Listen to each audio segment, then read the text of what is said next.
Selamat pagi Bapak, kami dari mahasiswa Unimed, jurusan Sastra Indonesia, Stambuk 2024. Di sini kami mempunyai tugas untuk mewawancarai salah satu sastrawan Medan yang terkenal. Terkenal deh? Iya Pak, Bapak terkenal. Oh bisa. Dikenalkan sama dosen pengampu saya, kami, Pak Anggi. Belum tahu kan? Iya, sebelumnya kami belum tahu, cuman diperkenalkan lebih jelas lagi. Nah, Pak, jadi di sini kami ada 5 orang.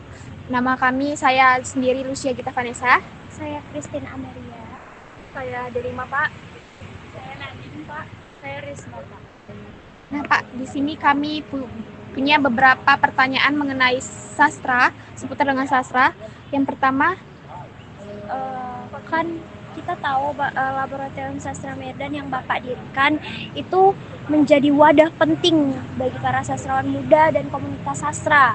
Nah, bisa Bapak berikan visi dan misi Bapak dalam mendirikan laboratorium ini, serta bagaimana kontribusinya untuk perkembangan sastra di Medan secara singkat, jelas aja Pak. singkat saja, Pak.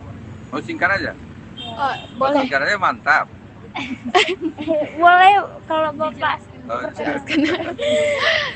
boleh Bapak. sebelumnya saya harus mohon maaf dulu. Nama saya itu Afrion, tapi lebih familiar kalau dipanggil Bang. Jadi makanya kenapa saya tidak mau dipanggil yang lain-lain, karena Bang itu bagi saya sebagai obat bagi gizi bagi diri saya. Kalau kalian panggil Bapak berarti berkurang umur saya. Oke, Bapak. Paham maksudnya ya? Jadi, karena ini taman budaya, tempat habitatnya seniman, maka seniman itu harus tetap hidup sepanjang masa. Jadi dia tidak mengenal tua muda segala macam, dia stabil aja. Nah, itu maksudnya ya. Mengerti, Bang. Nah, pertanyaan tentang kontribusi Laboratorium Sastra dan kenapa itu didirikan, itu memang punya sejarah yang panjang juga. Panjangnya itu mungkin sepanjang saya bersastra lah ya. Itu didirikan pada tahun 2003. Nah, kondisi perjalanan sastra waktu itu memang sangat memprihatinkan, khususnya di bidang pembinaan, pembelajaran, dan penerbitan. Termasuk juga tokoh-tokoh, nggak ada yang muncul waktu itu di tahun 2003. Nah, saya mulai merintis sejak tahun 2002 sampai 2003, selama 3 tahun. Saya harus membentuk satu tim yang khusus untuk mendidik, membina para generasi muda untuk tetap mempertahankan sastra ini jangan punah. Misalnya untuk tingkat SMA aja, dulunya ada jurusan bahasa yang pendidikan itu justru lebih ke bahasa dan sastra, waktu itu kan udah punah waktu 2003 itu. Nah, itulah yang melatar belakang sebetulnya Laboratorium Sastra. Selain kita mendiri itu, kita harus merekonstruksi tokoh. Jadi harus munculkan tokoh. Siapapun tokoh yang bisa kita munculkan, harus kita munculkan. Sehingga Medan itu punya tokoh sastra. Nah, maka lewat laboratorium itulah tokoh-tokoh itu kita abadikan, kita munculkan, kita promosikan, sehingga dia menjadi tokoh. Nah, banyak tokoh yang muncul waktu itu, termasuk juga mendiskusikan tokoh ini dengan tingkat dosen ke akademisi. Sehingga dosen setidaknya harus mengenalkan sastrawan Sumatera Utara, jangan sastrawan Jawa atau Jakarta. Nah, kenapa? Ya, karena pengalaman juga. Waktu SMA itu kita hanya mengenal tokoh-tokoh Jakarta, Jawa, seperti Rendra,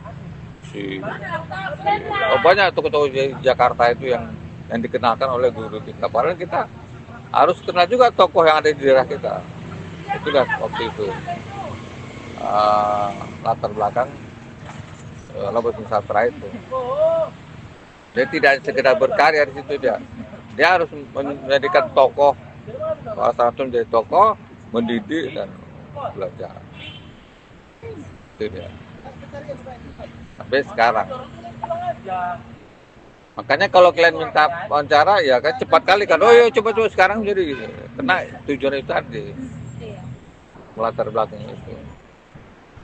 Kalau bisa kalian belajar juga di sini gratis kok.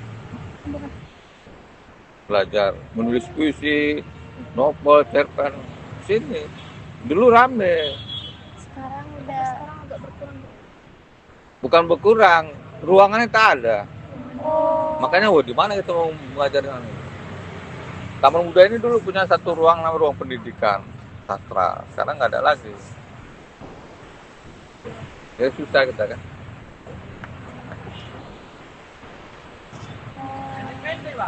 Pertanyaan yang kedua nih Kak.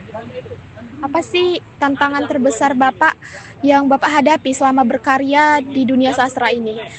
Khususnya di tengah perubahan zaman dan perkembangan teknologi digital yang terus semakin berkembang pada zaman sekarang. Nah itu masalah itu digital itu tantangannya itu. Tantangannya Pak. Tantangan paling berat itu bagaimana generasi sekarang itu dia lebih senang pegang HP daripada pegang buku. Ya, itu tantangannya. Jadi buku ini kan belajar bahasa juga. Selain belajar bahasa juga di situ ada sastra juga ada. Jadi kalau anak-anak sekarang itu lebih senang dia pegang HP pada yang pegang buku ya kita harus kok bisa setiap hari lah orang ini diingatkan jangan lagi pegang buku, pegang HP, pegang buku aja. Kemana-mana bawa buku aja. Dulu kan orang kalau misalnya pergi dari rumah ke kampus misalnya atau ke sekolah, dia pegang buku. Dia naik angkot baca buku. Angkot baca buku, apalagi naik kereta api yang gitu lama waktunya misalnya atau di Jakarta. Itu rata-rata anak-anak itu pegang buku, baca. Nah sekarang tidak pegang HP. Kenapa pegang HP? Di sana buku juga memang, tapi kan lebih lengkap. Makanya kan begitu. Ingin mereka latar mereka kenapa harus megang HP terus? Karena di HP dunia dapat. Tantangan kita. Tapi kan hal yang monumental itu kan buku. Iya, jadi HP itu 1 jam 2 jam hilang. Nah itu tantangannya. Dan ternyata makin ke depan makin sulit, bukan makin mudah, makin sulit. Termasuk anak saya. Anak saya itu nggak bisa pegang HP, nangis dia. Waduh. Dikasih buku pun nggak mau dia, paling dia cocoret gitu. Dia koyak, koyak. Nah itu harus diakui. Kemudian teknik digital itu justru makin membuat orang jauh lah dari realitas diri dia. Termasuk dalam keluarga kan. Termasuk dalam perkumpulan pertemanan juga. Kalau kalian berkumpul 5 orang ini, berkumpul satu tempat gitu, cuma pegang HP, sehingga tidak ada komunikasi kan, mati komunikasi. Itulah dia tantangan. Yang lain tentu saja media massa itu tantangan juga, karena sekarang media massa kan ruang-ruang sastra bahasa itu kan sudah tidak ada lagi di Medan. Walaupun di Jawa, di Jakarta masih ada, tapi kan kompetisinya lebih berat juga, sehingga banyak yang kalah sebelum perang juga.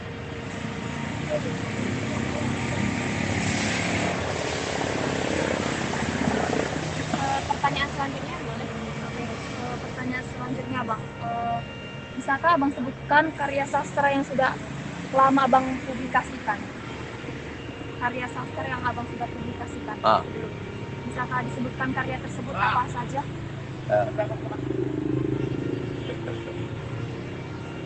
Banyak lah, tapi ada yang lupa juga. hanya beberapa aja yang abang ingat yang aja. paling saya suka itu Bung Akulah Medan, puisi ya. Latar belakangnya itu Pak, Bung Akulah Bang, Medan. Bunga Kulamena.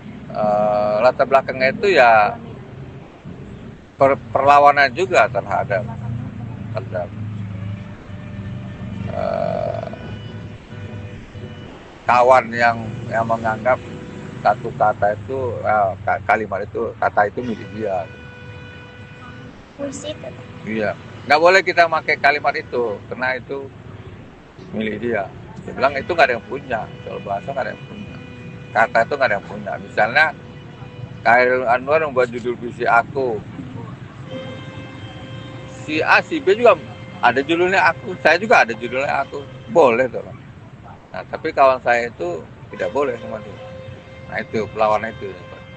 Dia buat judul puisi Akulah Medan, saya buat puisi Bung Akulah Medan. Bung Akulah Medan. Ya. Gitu. Dan itu terus sampai sekarang perlawanan itu. Nah jadi maksudnya satu judul karya sastra itu boleh dipakai oleh siapapun.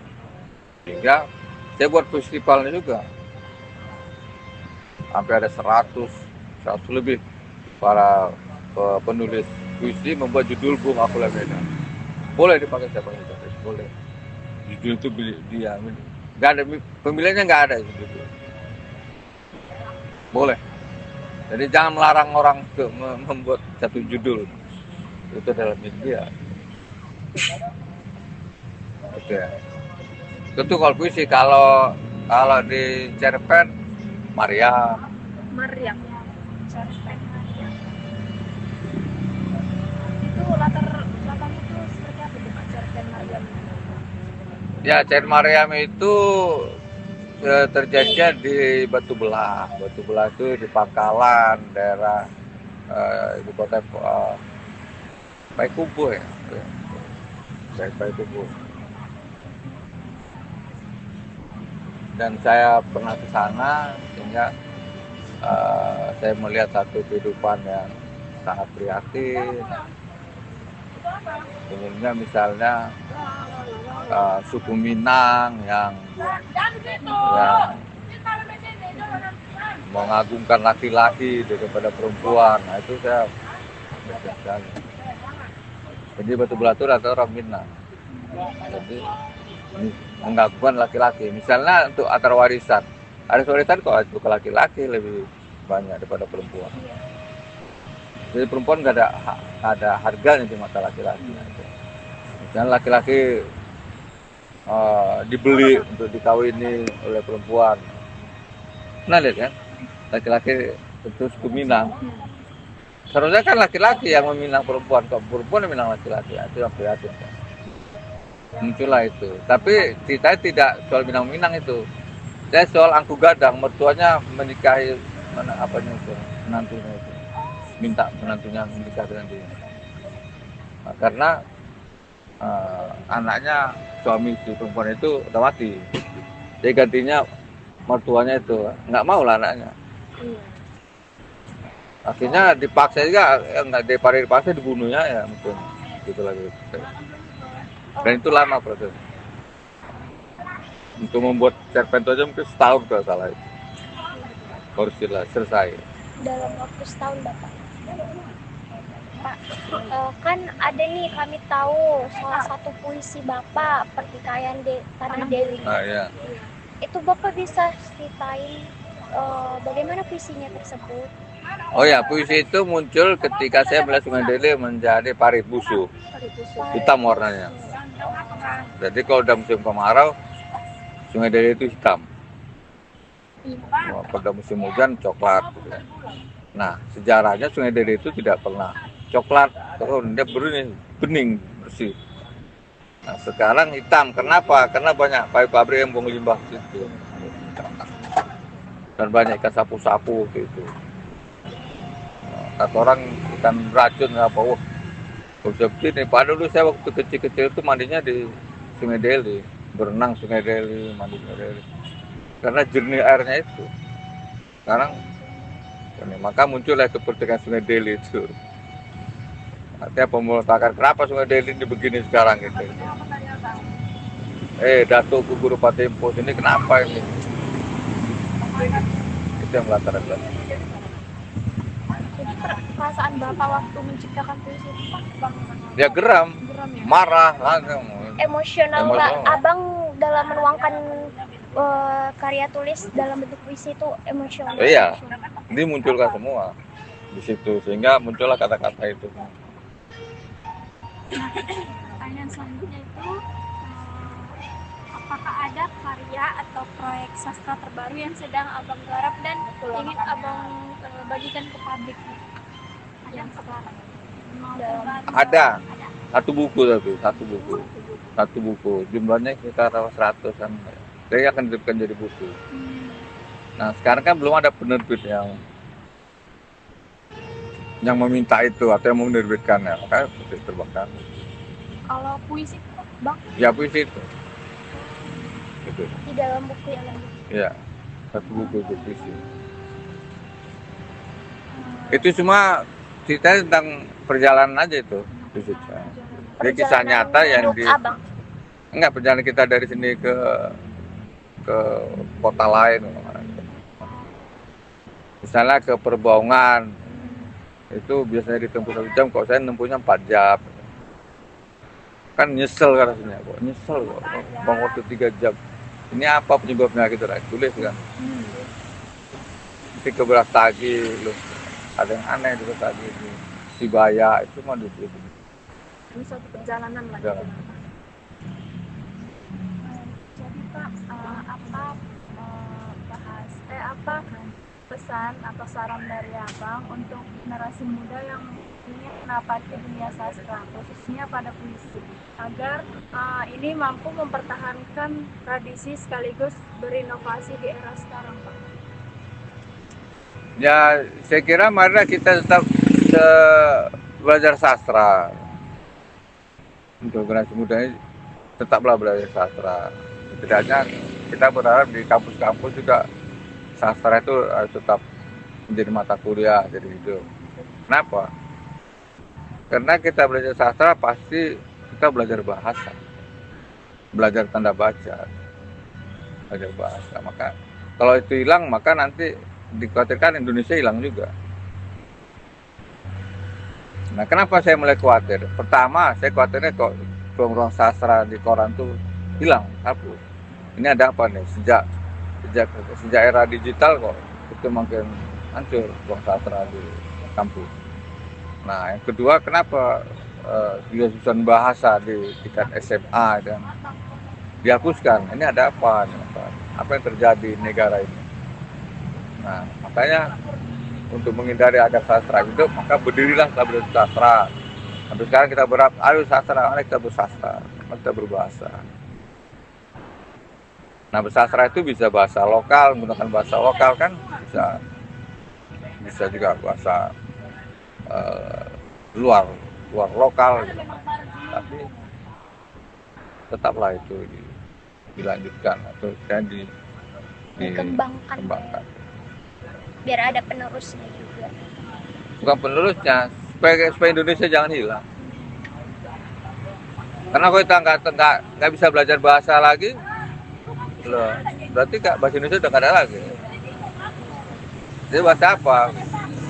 Nah sekarang dikhawatirkan, banyak khawatir, umumnya misalnya LSM ini. Kalau kita mengarahnya ke Cina, apa Indonesia akan berubah jadi Cina nggak nih? Kan itu. Kalau tiba-tiba orang Cina di luar negeri sana pamerin masuk ke Indonesia, ada apa? Kalau tiba-tiba IKN tahu? KN. Nah, IKN apa? Nusantara, ibu kota. Didikan Jokowi, terus warganya kok Cina rata-rata. Ini ada apa nih? Jakarta akan pindah ke IKN loh, terus IKN itu akan jadi macam Singapura, yang penduduknya warganya itu orang Cina apa? Kenapa? Menjaga bahasa berarti menjaga Indonesia, bagi saya itu. Bahasa berarti Menjaga Indonesia. Dan kita tidak putus-putus mengingat pemerintah Mari tingkatkan lokal, tingkatkan warga negara sendiri, jangan warga negara luar. Gitu. Baik Pak, dari sekian pertanyaan kami, terima kasih atas waktu Bapak, atas menjawab pertanyaan kami. Kami di sini sangat mengucapkan terima Iya. kasih berkat ilmu-ilmu Bapak, supaya ilmu-ilmu Bapak juga dapat kami serapi juga. Iya. Dan kami juga dari mahasiswa Unimed juga bisa dapat lagi lebih mempelajari dalam mengenai sastra ini setelah yang sudah Bapak jelaskan tadi dari A sampai Z. Sekian dari kami, terima kasih. Oke.